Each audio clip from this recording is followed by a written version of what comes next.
I was wondering if you have already fixed it. After a few men, we shall welcome the first woman, Tana Fischerova. Dobrý večer, to je můj první PowerPoint v životě, takže já poprosím raději svou kolegyni, aby... So I would like to use my colleague. I would like to ask my colleague. Že to bylo jenom proti němu. Doufám, že to bude fungovat výborně. Děkuju. Thank you very much. Já chci jenom podotknout, že je mi jasné, že I would like to hlava say státu může pouze that I know very některé well věci that the ovlivňovat, head of state moderovat can vedle influence pravomocí, only všichni certain víme, things že je má a že beside jí the náleží. competencies that we all know that it Chtěla bych has. tedy zmínit v 8 bodech, na čem So I would mi like to záleží. sum up in 8 points what I care about. Takže já zastavím čas. All right, let's stop the countdown. All right, no, it's working again.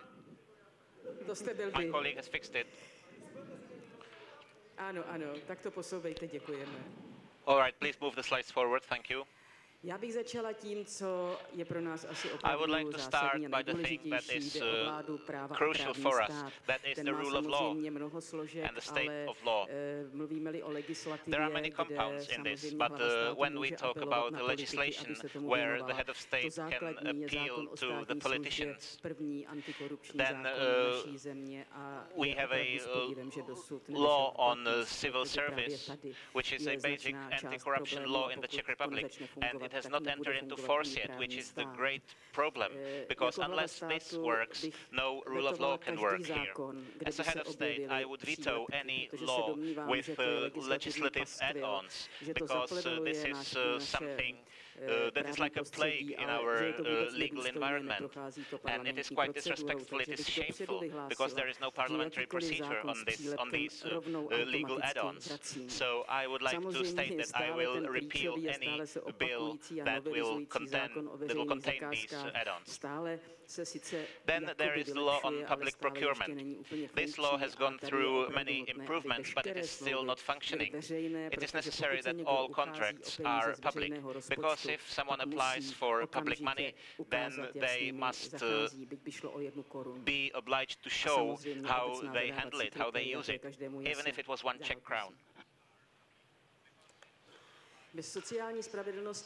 There is no democracy without social fairness.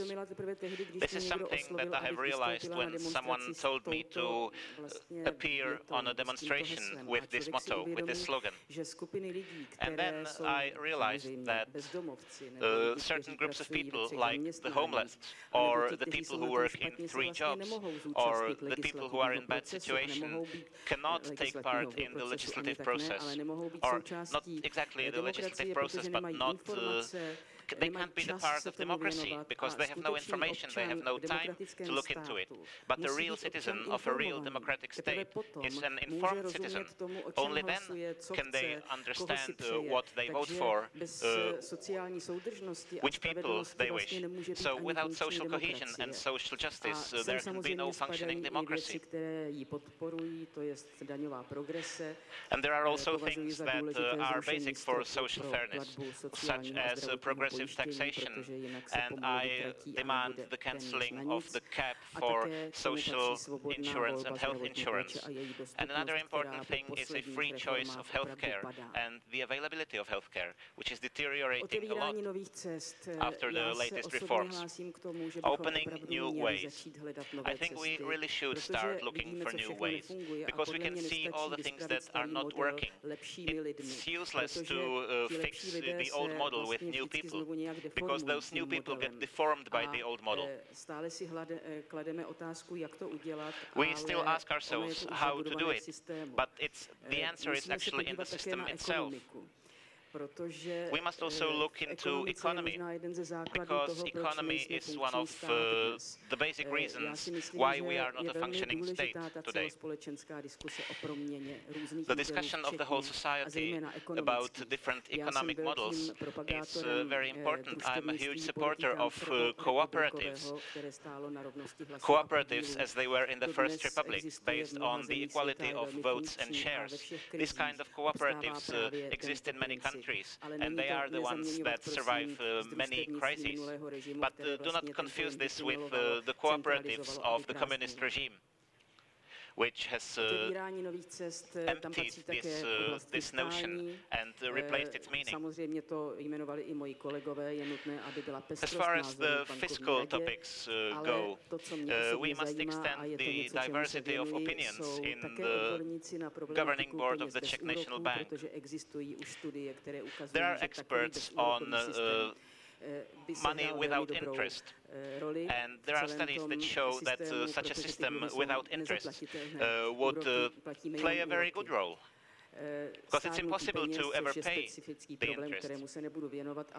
The aging of money is a specific problem that I'm not going to get into detail, but then the support for cooperative banking and local currencies is something that we can think about. In politics, the subsidiarity principle, that is the bottom-up principle.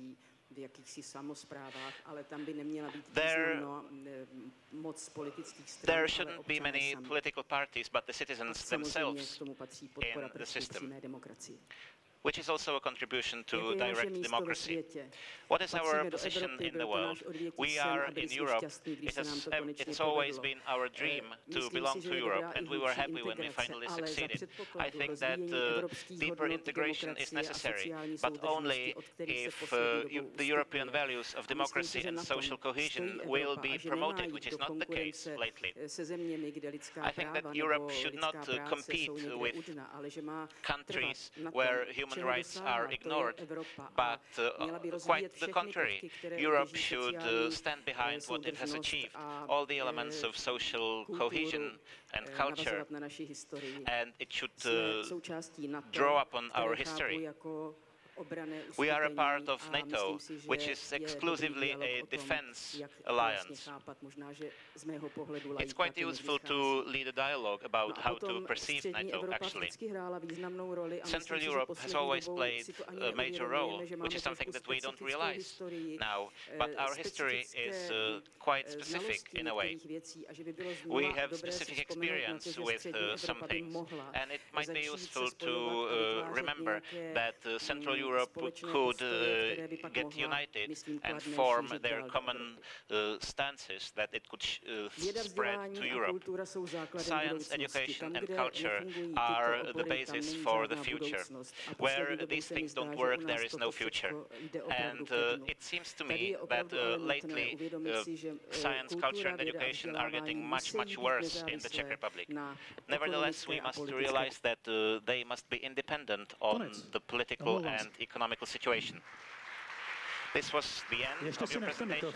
Your time has been cut off. But keep your microphone, please. Za kolik let se to tak dá stihnout, paní Fischerová, myslíte? How many years do you think this is going to take? I think it's a long-term process, but it is important to start.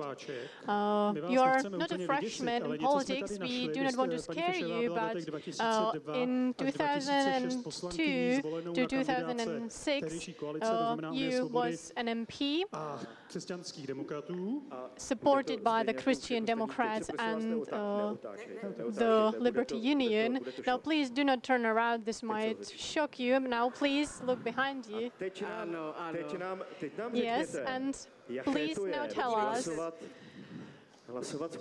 how it feels to vote for the government of the Prime Minister Stanislav Gross together, for example, with Miroslav Kalousek.